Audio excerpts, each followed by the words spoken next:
Hello everyone, Davening with Parshat Korach, dedicated to the memory of Lucy Maya and Rina D. Kulam Zichronam Livracha. In Parshat Korach we have a very strange episode.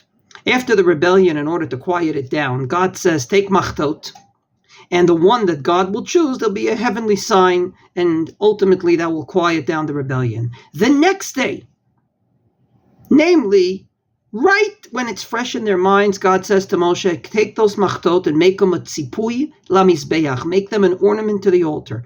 And this is very strange. Why would God say to take the very memory of a terrible rebellion, the very, I would say, souvenir from an episode you'd rather forget, and use it front and center every time you brought a sacrifice? In my humble opinion, God is teaching us a lesson.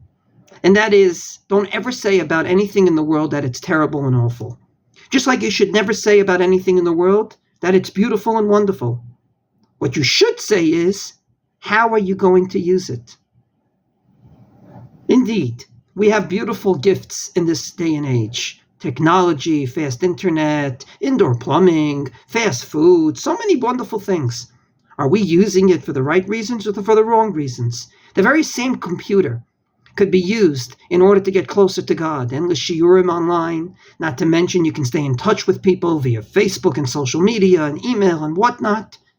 And that same computer also has on it pornography and terrible things. The same television that has educational programs and nice movies has terrible and trashy movies. It's not what it is, but it's how you use it.